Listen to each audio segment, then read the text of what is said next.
بسم الله الرحمن الرحيم.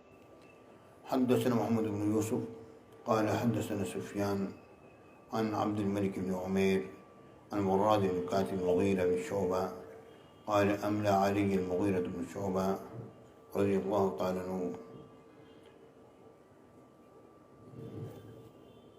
في كتاب إلى معاوية رضي الله تعالى عنه أن النبي صلى الله عليه وسلم كان يقول في دبر كل صلاة مكتوبة لا إله إلا الله وحده لا شريك له له الملك وله الحمد وهو على كل شيء قدير اللهم لا مانع لما أعطيت ولا معطي لما منعت ولا ينفع ذا الجد منك الجد صدق رسوله النبی الکریم الامین. پیارے ساتھیوں، پیارے بھائیوں، پیارے دوستوں، آج دو باتیں کرنی ہیں اور انتہائی اہم باتیں کرنی ہیں. تاخیر کی معذرت، لیکن یہ کہ آپ لوگوں کی اب تعداد میں کچھ کمی دیکھ رہا ہوں، یہ کمی نہیں ہونی چاہیے.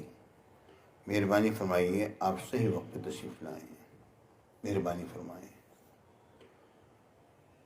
پیارے ساتھیوں، اصل درود پاک کی محفل ہے جو ہم نے سجائی ہے اور اس کی وجہ سے قرآن ہوتا ہے.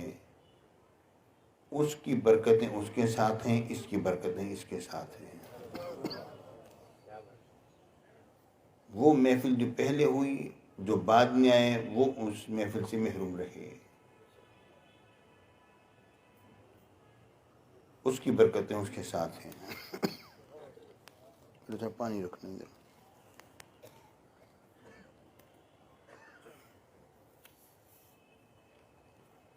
ہمیں حدیث باغبان کی محمد بن یوسف نے انہوں نے کہا کہ ہمیں حدیث باغبان سفیان ثوری نے آپ روایت کی عبد الملک بن عمیر سے، آپ نے وراد کاتب المغیرہ بن شعبہ سے، انہوں نے کہا کہ مغیرہ بن شعبہ نے مجھے املا کرائی اس خط کے بارے میں جو کہ انہوں نے روانہ کرنا تھا حضرت معاویہ رضی اللہ تعالیٰ عنہ کی طرف، کہ میرے آقا نبی اللہ صاحب اللہ وہ کیا ہے، وہ کیا املا کرائی، وہ چیز کیا تھی کہ نبی مکرم صاحب اللہ صلی اللہ علیہ وصحبہ وجمیع وسلم ہر فرضی نماز کے بعد یہ کلمات ادا فرمایا کرتے تھے: لا الہ الا اللہ وحدہ لا شریک لہ، کوئی معبود نہیں سوائے اللہ کے، وہ ایک ہے، اس کے ساتھ کوئی شریک نہیں. لہ الملک، اسی کی بادشاہت ہے، وہ لہ الحمد، اور اسی کے لیے تمام تعریفیں ہیں، اور وہ ہر شے پر قادر ہے. اے اللہ، کوئی رکاوٹ نہیں بن سکتا جسے کہ تو دینے پر آئے، اور کوئی نہیں دے سکتا جس کے لیے تو رک جائے. تو کسی کی کوشش اس کو فائدہ نہیں دیتی مگر اللہ ہی فائدہ دیتا ہے. اس میں کوئی شبہ نہیں. یہ میرے آقا نے یہ دعا ارشاد فرمائی، ہم ایمان لائے حضور کے فرمان عالی پر. یہاں پر دو تین چیزیں ہیں، بہت سارے مسائل اس میں آ گئے. پہلی بات تو یہ ہے کہ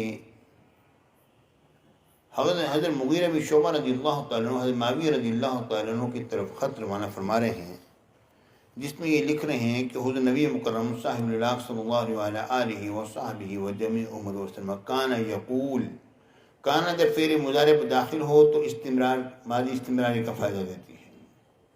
یعنی میرے آقا یوں فرمایا کرتے تھے، میرے آقا کی یہ عادت کریمہ تھی، فی دبر کل صلاۃ مکتوبہ، ہر فرضی نماز کے بعد میرے آقا کے یہ جملے ہوا کرتے تھے، یہ دعا ہوا کرتی تھی. یعنی حضور علیہ السلام ہر فرضی نماز کے بعد دعا فرمایا کرتے تھے. یہ بات ثابت ہو گئی. ٹھیک ہے جی. اب معاملہ یہ ہے کہ ارزق بن قیس کا بیان ہے، یہ روایت ہے ابو داؤد میں، امام حاکم نے روایت کی، بیہقی نے اور طبرانی نے. اور امام حاکم نے مستدرک حاکم میں فرمایا یہ حدیث صحیح ہے. اور امام مسلم نے جن شرائط پر حدیثیں درج کی ہیں یہ انہی شرائط کے مطابق یہ حدیث ہے. کہ ارزق بن قیس کا بیان ہے کہ ایک مرتبہ معاملہ ایسا ہوا کہ ہم نے کسی امام کے پیچھے نماز پڑھی جن کی کنیت ابو رمسا تھی. تو نماز کے بعد انہوں نے فرمایا کہ میں نے یہ نماز یا اس جیسی نماز نبی مکرم صاحب العلاق صلی اللہ علیہ وصحبہ و جمیع امت و مبارک وسلم کے ساتھ پڑھی تھی. حضرت ابو رمسا فرماتے ہیں. اور یہ فرمایا کہ حضرت ابوبکر صدیق اور حضرت عمر بن خطاب رضی اللہ تعالیٰ عنہ وہ پہلی صف میں دہنی جانب میں کھڑے ہوئے تھے. ایک آدمی نماز تکبیرہ میں شامل ہوا، یعنی کہ یہ نماز کی تکبیر اولیٰ میں شامل ہوا، تکبیر تحریم میں شامل ہوا. جب میرے آقا حضور علیہ السلام نے نماز پڑھائی تو ظاہر اس نے بھی سلام پھیر دیا.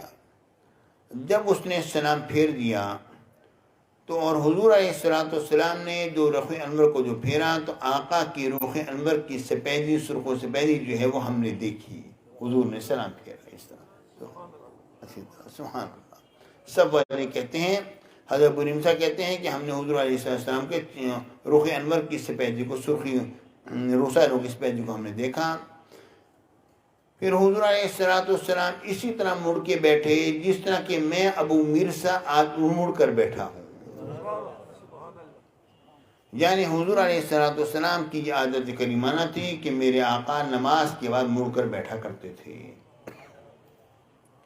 تھوڑی دیر کے لیے سیدھے بیٹھے رہنے کی وجہ علماء نے پیش کی ہے، وہ یہ کہ چونکہ عورتیں بھی میرے آقا کے پیچھے نماز پڑھا کرتی تھیں تو حضور علیہ السلام جہاں پر ایسی جگہ پر ہوں جب عورتیں بھی پیچھے ہوں تو میرے آقا تھوڑی دیر اسی طرح ہی بیٹھے رہتے تھے سلام پھرنے کے بعد، تاکہ عورتیں اٹھ کے اپنے حجر میں چلی جائیں اور اس کے بعد پھر میرے آقا مڑ کے بیٹھا کرتے تھے، پھر مرد متوجہ ہو.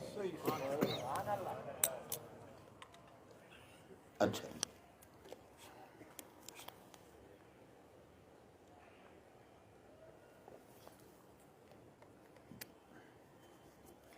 اسی اثناء میں کیا ہوا، میرے آقا جب مڑ کے بیٹھے کہتے ہیں جس طرح میں مڑ کے بیٹھا ہوں، تو جو شخص تکبیر اولیٰ میں شامل ہوا تھا تو وہ کھڑا ہو گیا اور جناب علی وہاں پر دوگانا پڑھنے کا اس نے ارادہ کر لیا.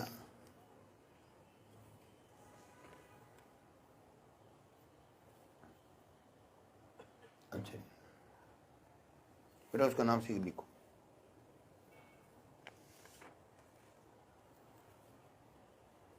اس کا نام لکھو نا.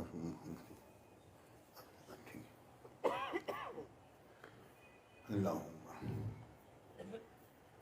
تو حضرت عمر بن خطاب رضی اللہ تعالیٰ فرماتے ہیں، یعنی حضرت ابو رمسا فرماتے ہیں کہ وہ شخص جس نے سلام پھیرا حضور کے ساتھ اور میرے آقا ان کے بیٹھے تو وہ کھڑا ہوا دوگانا ادا کرنے کے لیے. تو کیا ہوا، فوصب الیہ عمر، حضرت عمر بن خطاب رضی اللہ تعالیٰ عنہ ایک دم سے اس پر آ پڑے. فاخذ بمنکبہ فہزہ، اس کو اس کے مونڈ سے پکڑ کے جھڑا. حضرت عمر بن خطاب تھے، ان کا تو سبحان اللہ لمبے، سبحان اللہ رحیم شہیم تھے آپ، سبحان اللہ. اور اجلس، بیٹھ جا. فإنہ لم یہلک اہل الکتاب، پریشان یہ ہے کہ اہل کتاب ہلاک نہ ہوئے. لم یہلک اہل الکتاب، اہل کتاب ہلاک نہ ہوئے. الا انہ لم یکن بین صلواتہم فصل، مگر اس لیے ہلاک ہوئے کہ ان کی نمازوں کے درمیان کوئی فرق نہ تھا. بھائی ادھر سلام پھیرا دوبارہ کھڑے ہو گئے، یعنی فرضی نماز کے بعد تو فوراً کھڑا ہو گیا، اس طرح نہیں کھڑا ہونا چاہیے.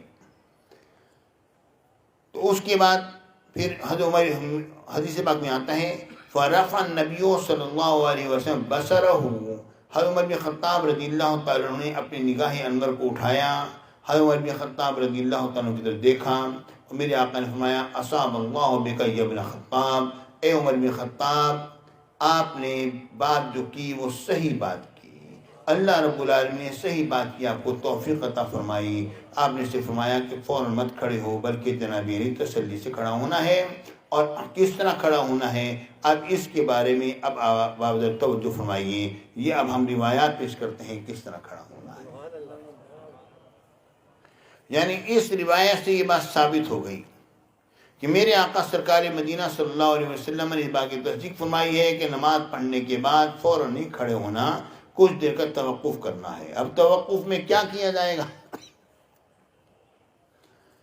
عن ابن عباس رضی اللہ تعالی عنہما فی قولی تعالی فَإِذَا فَرَغْتَ فَانْصَبْ، حضرت عبداللہ بن عباس حبر الامہ، جن کو میرے آقا نے فرمایا اللہ علمہ الکتاب، یا اللہ تو ان کو کتاب کا علم عطا فرما۔ حبر الامہ، امت کی سیاہی ہیں، امت کی جان ہے، علم کی جان ہے وہ۔ حضرت عمر بن خطاب رضی اللہ تعالیٰ عنہ حضرت عبداللہ بن عباس کی طرف رجوع فرمایا کرتے تھے مسائل میں، حالانکہ اب بچے تھے، وہ کہتے تھے نہیں حضور علیہ السلام نے ان کو دعا دی ہے۔ حضرت عبداللہ بن عباس رضی اللہ تعالیٰ عنہ فرمایا لیا فَإِذَا فَرَغْتَ فَانْصَبْ فَإِذَا فَرَغْتَ مِنَ الصَّلَاةِ، جب نماز سے فارغ ہو جاؤ فَانْصَبْ فِي الدُّعَاء، تو اب تم نماز میں دعا کے اندر مشغول ہو جاؤ۔ وَصَلِ اللَّهَ وَارْغَبْ إِلَيْهِ، اور اللہ سے سوال کرو اور اللہ تعالیٰ کی رغبت اختیار کرو کہ رب اب تم رب سے مانگو۔ یعنی یہ سورہ الم نشرح کی اس آیت کریمہ سے یہ بات ثابت ہوتی ہے کہ نماز کے بعد دعا کرنی چاہیے۔ اچھا، اب یہ روایت ابو داؤد میں بھی ہے، حاکم میں بھی ہے، ابن ابی شیبہ میں بھی ہے، بہقی میں بھی ہے، دیگر اور کتابوں کے اندر بھی یہ روایت موجود ہے جو پیش کر رہا ہوں۔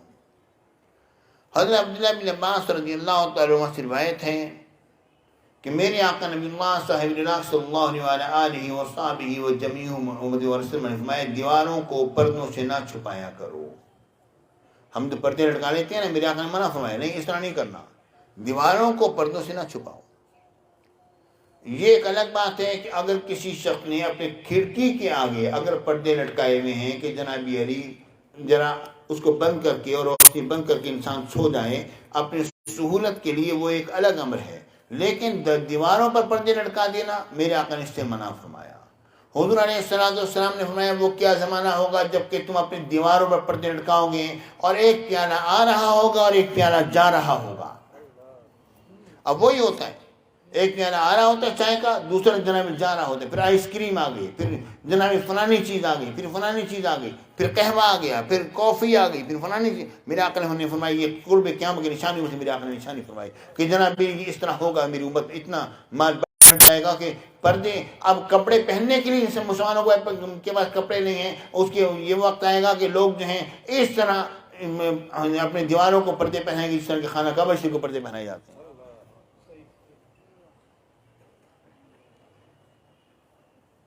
حضرت عبداللہ بن عباس رضی اللہ تعالیٰ عنہ سے روایت ہے کہ میرے آقا نبی اللہ صاحب اللہ صلی اللہ علیہ وصحبہ وجمیع امت وسلم نے فرمایا اپنے دیواروں کو پردوں سے نہ چھپاؤ، جو اسے اپنے بھائی کے خط میں بغیر کسی اجازت کے دیکھتا ہے۔ دیکھیں غور کریں، بڑی عظیم شان حدیث ہے، یہ بہت عظیم شان حدیث ہے۔ اس کے اندر ایک انسانی پورا ایک معاشرہ چھپا ہوا ہے۔ میرے آقا نے فرمایا کوئی اگر کسی نے کسی کے نام خط لکھا، کوئی اگر اس خط کو ناجائز طور پر اس کی اجازت کے بغیر دیکھ لیتا ہے، پڑھ لیتا ہے، فرمایا بے شک وہ جہنم کی آگ میں دیکھتا ہے۔ اندازہ کیجیے،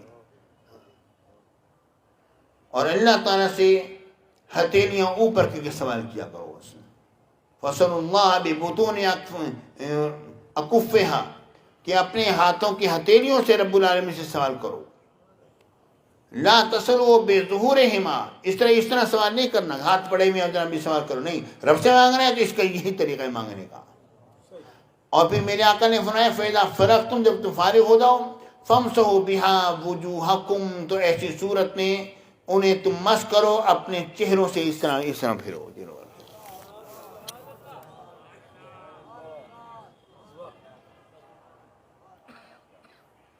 اب دیکھیں غور کیجیے،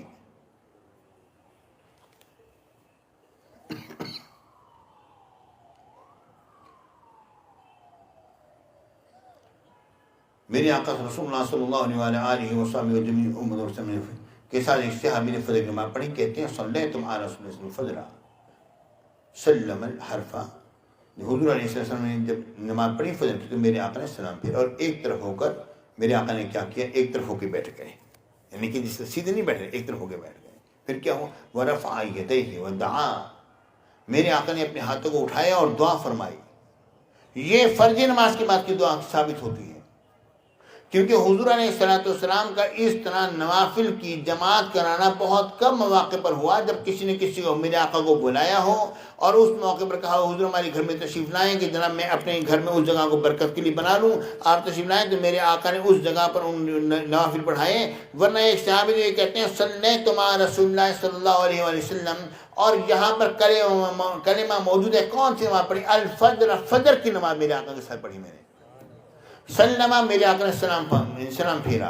انحرف، میرے آقا پھر کے بیٹھے. ورفع یدیہ، میرے آقا نے اپنے ہاتھوں کو اٹھایا. ودعا، اور دعا فرمائی.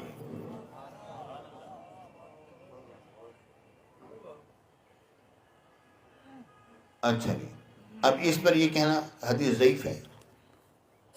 پیارے بھائیوں، میں ایک بات کرتا ہوں، ذرا اس پر غور کرو جو بات میں کرنے لگا ہوں. یہ کہنا حدیث ضعیف ہے، بھئی حدیث ضعیف ہے نا. حدیث ضعیف کا مطلب کیا ہے؟ پتہ نہیں حضور نے فرمایا بھی ہے یا نہیں فرمایا. یہ بات ہوتی ہے نا ضعیف حدیث کا مطلب یہی ہے نا. ٹھیک ہے. پیارے بھائیوں، جب احتمال ہو گیا کہ حضور نے فرمایا ہے، اگر یہ کام اگر غلط ہوتا تو احتمال کیوں کہہ دو موضوع ہے، حدیث من گھڑت ہے.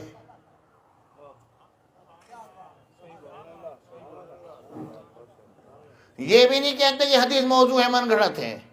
یہ کہتے ہیں وہ ضعیف ہے. اگر ضعیف ہے تو یہ بھی دکھاؤ. جب ضعیف ہے تو اس کے معنی، اس کے مطلب یہ ہو گیا نا کہ احتمال تم نے مان لیا کہ ہے کہ حضور نے کیا ہو اس طرح، یعنی اس کام کے کرنے میں کوئی مذائقہ نہیں ہے. اگر حضور نے کر لیا ہے تو یہ کام ہو سکتا ہے.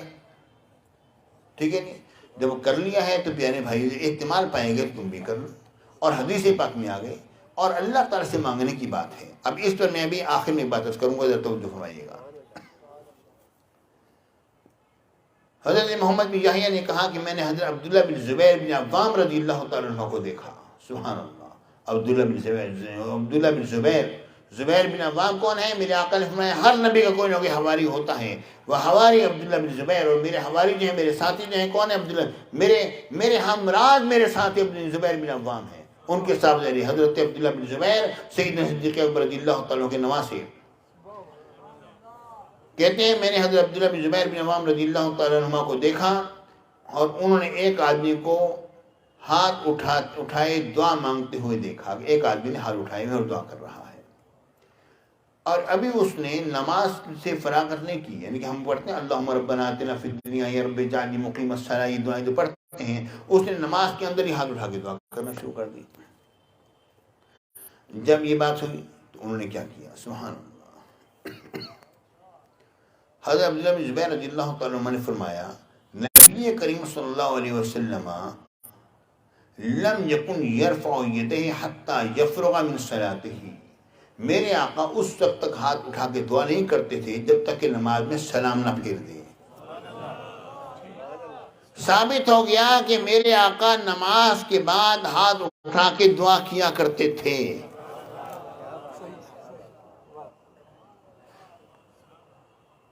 پیارے ساتھیوں، بے شمار روایت آپ کو ایسی مل جائیں گی نماز کے بعد دعا کے ہاتھ اٹھا کے دعا کرنے کی. اور فرضی نماز کو تو میں نے ابھی پیچھے میں نے ذکر کیا ہے، صلاۃ مکتوبہ کا باقاعدہ میں نے ذکر کیا ہے. اب دیکھیں غور کیجیے. میری حسین انس بن مالک رضی اللہ تعالیٰ سے روایت ہے، آپ نے فرمایا کہ میں نے اپنے نبی مکرم سے کہ حضور علیہ السلام نے ارشاد فرمایا، سبحان اللہ، کہ کوئی بھی بندہ مومن ایسا نہیں جو رب العالمین سے سوال کرے. سبحان اللہ. ما من عبد بسط کفیہ فی دبر کل صلاۃ ثم یقول، میرے آقا نے فرمایا جو بندہ بھی نماز کے بعد اپنے ہاتھوں کو پھیلا کر نماز کے بعد جو دعا کرتا ہے اور وہ یہ جملہ کہے اللہم الہی، اے اللہ میرے معبود، و الہ ابراہیم، اور ابراہیم و اسحاق و یعقوب، ابراہیم علیہ السلام، یعقوب علیہ السلام، اسحاق علیہ السلام، ان کے الہ، و الہ جبرائیل و میکائیل و اسرافیل، جبرائیل، میکائیل، اسرافیل علیہ السلام، ان کے الہ، اسألوکا، میں تجھ سے سوال کرتا ہوں یا اللہ تو میری دعا کو قبول کر لے، بے شک میں مجبور ہوں، اور اے میرے پروردگار میں بے شک میں مجبور ہوں تو میری دعا کو قبول فرما، میں گناہگار ہوں، مجھے اپنی رحمت حصہ عطا فرما. تو میرے آقا حضور علیہ السلام نے فرمایا الا کان حقا علی اللہ، اللہ رب العالمین کے ذمہ رحمت میں یہ بات ہے، اللہ یرد یدہ خائبتین، کہ رب العالمین اس کے خالی ہاتھ واپس نہیں لوٹائے گا۔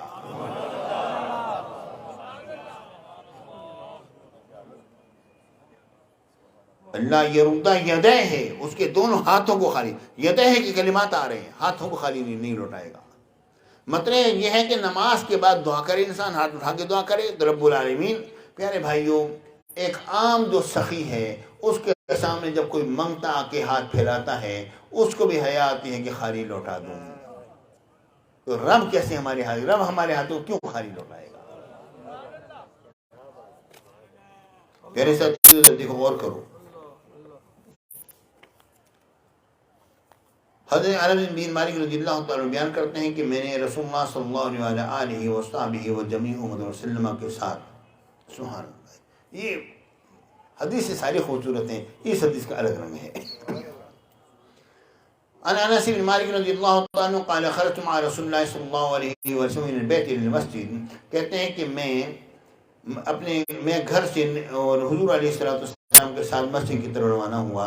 معلوم یہ ہوتا ہے کہ میرے آقا اس حضرت ام المؤمنین حضرت میمونہ رضی اللہ تعالی عنہا کے کاشانہ مبارکہ میں ہوں گے، جہاں پر کہ حضرت عبداللہ بن عباس رضی اللہ تعالی عنہ ان کی وہ خالہ لگتی ہیں، تو جناب کہتے ہیں کہ میں ان کے گھر میں تھا، ٹھیک ہے۔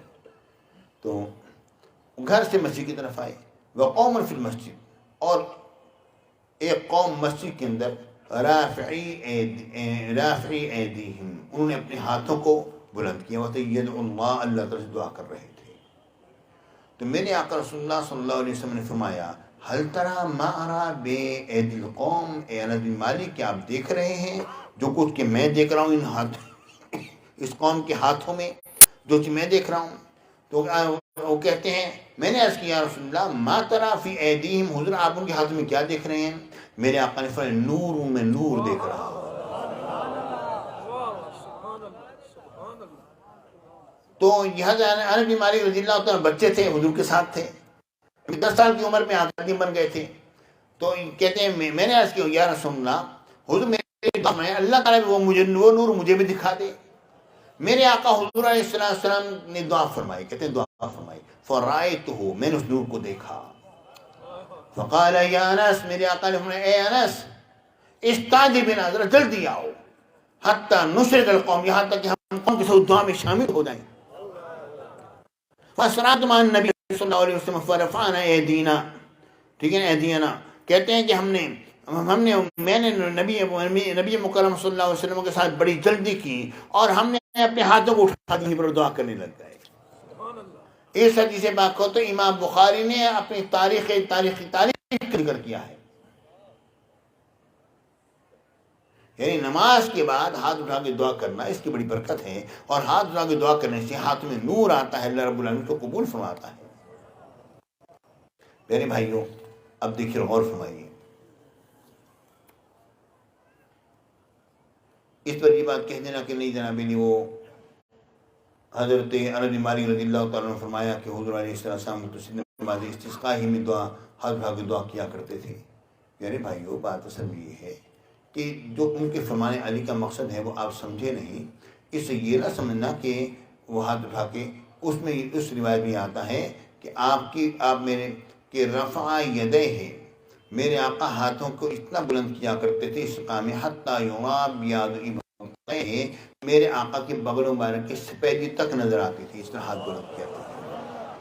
اتنے بلند ہاتھ سے میرے آقا نے نماز استسقاء میں دعا فرمائی، دعا استسقاء جو میرے آقا نے کی، یہ مقصد یہ ہے، یہ بات نہیں ہے، کیونکہ ابھی میں نے آپ کے سامنے حدیث پیش کی، حضرت انس بن مالک رضی اللہ تعالیٰ سے روایت ہے کہ حضور علیہ السلام نے ہاتھ اٹھا کے دعا فرمائی اور ہم نے بھی اپنے ہاتھوں اٹھا دیا، اور یہ کہ میرے آقا حضور علیہ السلام میدان حج جب میرے آقا نے، تو بخاری کی جو حدیث ہے، جناب یعنی دیگر اور کتابوں کی حدیث پاک موجود ہے، میرے آقا نے دعا فرمائی ہے، اور روایات میں آتا ہے میرے آقا نے ہاتھ اٹھا کے دعا فرمائی ہے، اس کو آپ کیسے غلط کہہ سکتے ہیں؟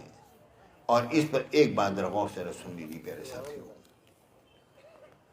یہ ہے کہ علامہ ابن تیمیہ اپنے فتاوی میں لکھتے ہیں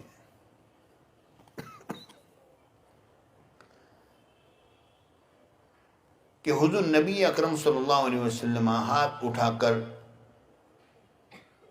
دعا کیا کرتے تھے، اور میری آقا حضور علیہ السلام سے یہ بات جو ہے بارہا مرتبہ کی ثابت ہے کہ میرے آقا نے ہاتھ اٹھا کے دعا کی۔ اس کا شمار نہیں کیا جا سکتا ہے کہ کتنی مرتبہ حضور علیہ السلام نے ہاتھ اٹھا کے دعا فرمائی ہے۔ اور یہ بھی کہتے ہیں کہ معلوم ہی ہوتا ہے کہ یہ حدیث متواترہ ہیں، اتنے تواتر سے یہ بات آئی ہے کہ اس کا انکار ممکن نہیں ہے۔ کون کس کی حدیث کا انکار کرو گے؟ اور اس پر یہ کہتے ہیں کہ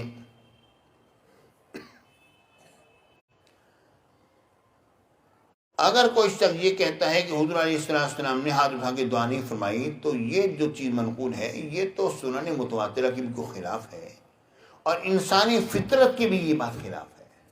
کہتے ہیں فطرت، انسانی فطرت جو ہے اس کے بھی یہ بات خلاف ہے کہ ہاتھ اٹھائے بغیر دعا کی جائے، کیونکہ دعا مانگنے کا طریقہ تو یہی ہے کہ انسان ہاتھ سے مانگتا ہے۔ مانگنے کا طریقہ تو یہ ہے کہ انسان ہاتھ سے مانگتا ہے۔ جب انسان ہاتھ سے مانگتا ہے تو ہاتھ اٹھا کے مانگے گا، تو اللہ تعالیٰ سے مانگے گا، اور اللہ رب العالمین ہاتھوں کو خالی لوٹاتا نہیں۔ اور حضرت امام احمد بن حنبل رضی اللہ تعالیٰ فرماتے ہیں، ان کے بارے میں آتا ہے سبحان اللہ کہ مد یدہ الی السماء وہو من آداب الدعاء، کہ حضور نبی اکرم صلی اللہ علیہ وسلم کا یہ طریقہ مبارکہ ہاتھ اٹھا کے دعا کرنا در حقیقت یہی ہے کہ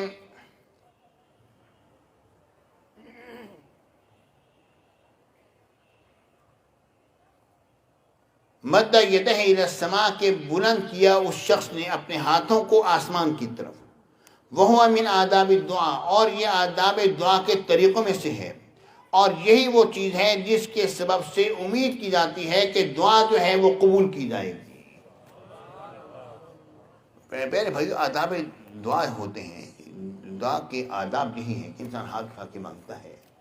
اب یہ کہہ دینا نہیں جانے فرض نماز کی بات کہیں ثابت ہی نہیں ہے، ابھی ہم نے آپ کو سامنے حدیث پیش کی، نہیں صحیح حدیث دکھاؤ۔ پیارے بھائی اتنی حدیثیں آئی، علامہ ابن تیمیہ نے اس کو تواتر کی حد تک اس کو شمار کیا ہے۔ ایک حدیث آئی، دوسری حدیث آئی، تیسری حدیث آئی، کتابوں کے حدیثیں موجود ہیں، اور یہ کہ جناب نہیں خواہ خواہ کے لیے ہٹ دھرمی، پیارے بھائی یہ خواہ خواہ کی ہٹ دھرمی جو ہے یہ قبول نہیں کی جاتی ہے۔ اور میں نے آپ سے ایک بات کہی تھی،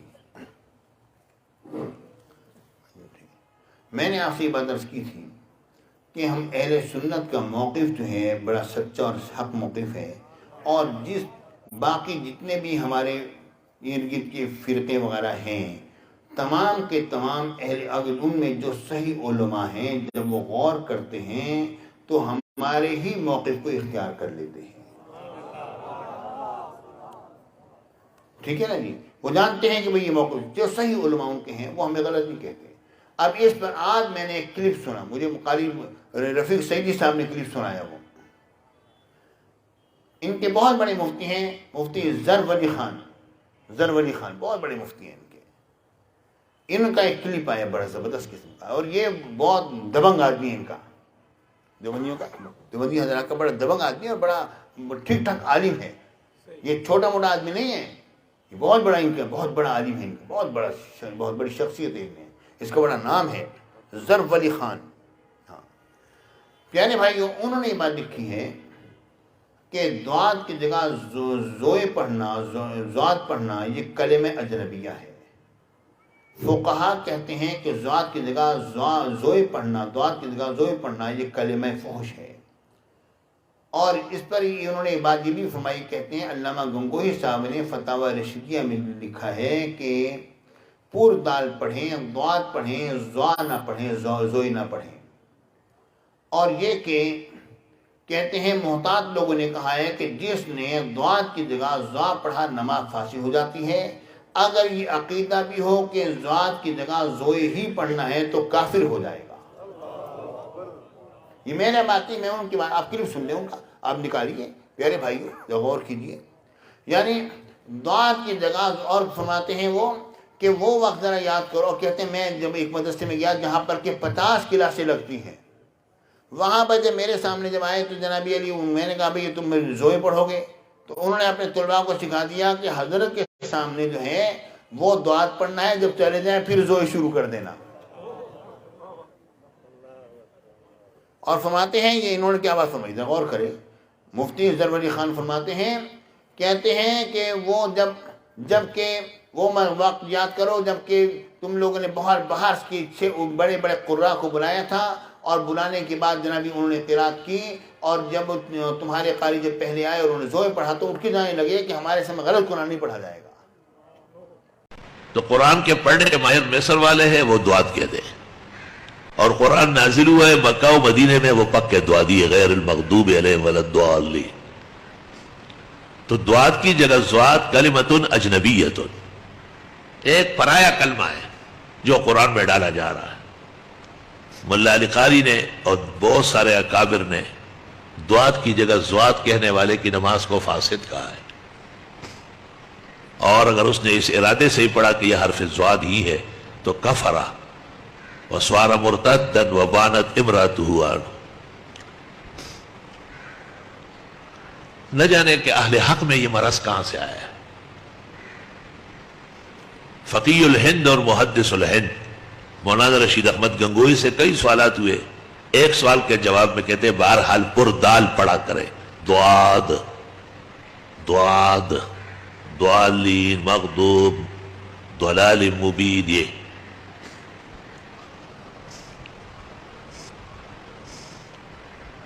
تو یہ فکر کی بات ہے، پریشانی کی بات ہے کہ اہل حق کیوں حرف تبدیل کر گئے، اور اپنی طرف سے پانی پتی ہو دودھ پتی ہو. ان کا قرآن میں کیا کام ہے پانی پتی ہوگا. قرآن تو عربی چیز ہے اور عرب زواد نہیں جانتے. آپ انہیں کہے انا مریض واللہ لا یفہمون، پتہ بھی نہیں ان کو کی ہے شغلتا، یہاں تک کہ کہے انا مریض. یہاں ایک عالم نے مجھے خط لکھا، ایک پمفلٹ سا بھیجا. میں نے اس کے جواب میں صرف اس سے پوچھا کہ چند سال پہلے آپ نے قراء کو لے کے آئے لاکھوں روپے خرچ کر کے، اور گلستان جوہر کے ایک محفل میں ایک لڑکے نے تلاوت کی اور اس نے زواد پڑھا، تو قرآن نے کہا اس لڑکے کو نیچے اتارو ورنہ آپ کام چھوڑ کے جا رہا ہے. بڑی مشکل سے ان کو راضی کیا. انہوں نے کہا ہمارے ہوتے ہوئے قرآن غلط پڑھا جا رہا ہے، زواد کہاں ہے عربی میں. تو اس پر متوجہ ہونا چاہیے اور بہت فکر اور خیال سے عربی تلفظ اختیار کر لیں. پیارے ساتھی میں عرض کرتا ہوں کہ جو صحیح عالم ہے نا، ان کا یہ صحیح ایک عالم ہے، ٹھیک ہے نا. لیکن عقیدہ ہونا ایک الگ بات ہے. انہوں نے اپنے علماء دوسرے بنائے، ہم نے اعلیٰ حضرت کو بنایا. مفتی ہیں ہمارے غزالی جمع ہیں، پیر مہر شاہ صاحب رحمۃ اللہ تعالیٰ علیہ ہیں، ہمارے جو ہیں مفتی حضرت مولانا نعیم الدین مراد آبادی ہیں، اور ہمارے ٹھیک ہے نا حضرت یہ اور ہمارے دیگر اور حضرات ہیں، ٹھیک ہے نا. انہوں نے دوسروں کو بنایا، وہ ایک الگ چیز ہے، وہ ایک الگ معاملہ ہے. اس کو میں نہیں چھیڑ رہا. میں یہ کہہ رہا ہوں کہ جو صحیح عالم جو سمجھ رکھتا ہے، عقل رکھتا ہے نا، وہ بنا آخر اسی بات پر آ جائے گا. حقیقت کہتا ہوں. اب یہ کتنی بڑی بات انہوں نے کر دی، انصاف کی بات کی انہوں نے، انصاف کی بات کی انہوں نے، ٹھیک ہے، کہ دعات کو زوئی نہیں پڑھا جائے گا. پھر انہوں نے کہا کہ سارے کے سارے جو ہے وہاں کے قاری دعات پڑھتے ہیں. آپ نے سارے قاریوں کو باہر کے بڑے بڑے قاریوں کو بلایا تھا، کسی نے زوئی پڑھی؟ سب نے دعات پڑھی. آپ کیوں زوئی پڑھتے ہیں؟ تو پیارے ساتھیوں بات سمی ہے قرآن سے پڑھنا چاہیے. اور دیکھیے مثال کے طور پر اب میں آپ کو ایک بات پیش کرتا ہوں. علم غیب کا مسئلہ ہے، حضور علیہ السلام اختیار کا مسئلہ ہے. اس کو 2 جملوں میں ہم حل کر سکتے ہیں، اور جو بھی ان کے سمجھدار علماء ہوں گے سارے ہمارے ساتھ دے دیں گے. صحیح بات کہہ رہا ہوں. جو علماء صحیح ہے نا، میں حقیقت کہتا ہوں یہ جو فتنہ ہے نا یہ جاہلوں کی وجہ سے ہے. جاہل دونوں طرف ہیں، ایک طرف نہیں ہے. ہر طرف جوہلا پھر، ہماری طرف بھی بہت سارے جوہلا پھر رہے ہیں، ہماری طرف بہت سارے جوہلا پھر رہے ہیں. ہماری عوام کی جہالت بہت زیادہ ہے، ہمارے علماء کی اتنی نہیں ہے، ہمارے عوام کی جہالت بہت زیادہ ہے. پیارے ساتھیوں دیکھیے علم غیب کا مسئلہ اور اختیار کا مسئلہ 2 جملے میں حل ہو جاتا ہے. وہ یہ آپ یہ بتلائیے، جب کوئی کہتا ہے نا حضور کے لیے علم غیب مانو گے شرک ہو جائے گا، کلی مانو گے جزئی مانو گے، یہ بات ہم چھوڑ، اس بات کو ہم نہیں چھیڑتے. ہم سے اتنی بات کرتے ہیں کہ حضور آپ ہمیں یہ بات فرمائیے، جناب علی حضرت صاحب یہ بات فرمائیے، جس انداز پر ہم حضور علیہ السلام کی علم غیب مانتے ہیں، کہ آپ ایسا ہی علم غیب اللہ تعالیٰ کے لیے مانتے ہیں یا اس سے ہٹ کر مانتے ہیں؟ جس انداز پر حضور علیہ السلام کے لیے اختیار ہم مانتے ہیں کہ آپ اللہ تعالیٰ کے لیے ویسا ہی مانتے ہیں یا اس سے ہٹ کر مانتے ہیں؟ ہمارا عقیدہ یہ ہے کہ اللہ نے غیب دیا ہو، نبی نے لیا، اللہ نے اختیار دیا، نبی نے اختیار لیا۔ کیا آپ اسی طرح سے غیب مانتے ہیں اور اختیار مانتے ہیں یا اس سے ہٹ کر مانتے ہیں؟ اگر آپ اس سے ہٹ کے مانتے ہیں پھر شرک تو نہیں ہوا نا۔ بات ختم، دو جملوں میں بات ختم ہو گئی۔ پیارے ساتھیوں، اصلاح کی طرف آؤ۔ اس بات سے قطع نظر کہ فلاں نے فلانا فرقہ کا کہلاتا ہے، فلاں نے فلاں فرقہ کا کہلاتا ہے، یہ چھوڑ دو۔ اصل میں یہ ہے کہ اس عشق کے مستویٰ پر جمع ہو جاؤ، عشق کے مستویٰ پر جمع ہو جاؤ، اور وہ تمام کتنا، اور اسلام کو صحیح پیرائی میں دیکھو۔ ہمارے یہاں جو جہالت ہے اس کو بھی ختم کرو۔ مزارہ پر جاؤ، جا کے فاتحہ پڑھو، دعا کرو، ان کے وسیلے سے بھی دعا کرو، سلسلہ ہوتا ہے، ٹھیک ہے نا۔ لیکن یہ کہ تم غلو کرو کہیں پر، یہ ہمارے دین اجازت نہیں دیتا۔ اے لوگوں، اپنے آپ کو بھی درست کرو، ٹھیک ہے نہیں ہے؟ اپنے آپ کو بھی درست کرو۔ پیارے ساتھیوں، یہ مجھے بتاؤ، کیا تعویذ پہننا اگر حرام ہے تو کیا تعویذ دینے والے اے سنیوں کیا صرف تم میں ہیں یا ان میں بھی بیٹھے ہیں؟ ان میں بھی ہے نا۔ پیارے ساتھیوں، ایک انصاف کے ساتھ آ جاؤ، انصاف کے ساتھ۔ خواہ کے لیے تفریقہ بازی چھوڑو۔ اب اسلام کا اتنا حلیہ بگاڑ دیا لوگوں نے کہ اب اسلام اس تفریقہ بازی کو قبول نہیں کرتا۔ حضور کے عشق پر جمع ہو جاؤ، بس۔ جب حضور کا عشق آ گیا، اہل بیت اطہار کا عشق آ گیا، صحابہ کرام کا عشق آ گیا، ہر ایک ادب آ گیا، اور حضور علیہ السلام کو اللہ تعالیٰ کو عبد مقدس اور رسول معظم مانو۔ میرے آقا کو رب کے سامنے اب مقام عبدیت پر تسلیم کرو، اور اپنے سامنے جب کھڑا کرو تو مقام رسالت پر مانو۔ تو ہر چیز حضور میں ہر وقت موجود ہے، لیکن ہر ایک لحاظ سے۔ سمجھ آگے بات نہیں آئی؟ پیارے ساتھیوں، میں نے بہت ہی مختصر انداز میں بولا ہوں۔ میں اصلاح کی دعوت دیتا ہوں، اور میں یہ کہتا ہوں کہ اصل چیز جو ہے حضور کا عشق، حضور کے ادب و احترام پر اکٹھے ہو جاؤ۔ تمام ان چیزوں کو چھوڑ دو جہاں پر گستاخی مسوا کی بات آتی ہے، اور اگر ہم میں کوئی ایسی بات ہو ہماری نشاندہی کرو، ہم اس کو چھوڑیں گے۔ ہم میں کوئی ایسی بات نہیں، الحمدللہ۔ لوگ ساری دنیا یہ کہتی ہے ادب کرنا اگر سیکھنا ہے تو بریلویوں سے جا کے سیکھو۔ ہم بریلوی جو ہیں اعلیٰ حضرت رضی اللہ تعالیٰ عنہ کی نسبت سے ہم اپنے آپ کہلاتے ہیں، لیکن ہم در حقیقت ہم تو اہل سنت ہیں۔ در حقیقت ہم تو اہل سنت ہیں، کیونکہ ہماری عقیدت اعلیٰ حضرت کے ساتھ، تو اس لیے پیارے بھائی اسی طرح ہے جس طرح کہ ہم حنفی کہلائے، شافعی کہلائے، حنبلی کہلائے، یہ ہے، لیکن ہیں تو اہل سنت نا۔ حنفی ہونے سے یہ تو نہیں کہ امام شافعی کا تو احترام نکلتا نہیں جائے گا نا۔ ہم اپنے دلیل کے امام احمد حنبل کے اقوال پیش کرتے ہیں، امام مالک کے اقوال پیش کرتے ہیں، الحمدللہ، ٹھیک ہے۔ بہرحال پیارے ساتھیوں، رب کی باری میں دعا کرتا ہوں اللہ رب العالمین فضل و کرم فرمائے اور ہم سب پر رحمت فرمائے، ہم سب کو راہ مستقیم پر چلنے کی توفیق عطا فرمائے۔ آمین و آخر دعوانا ان الحمدللہ۔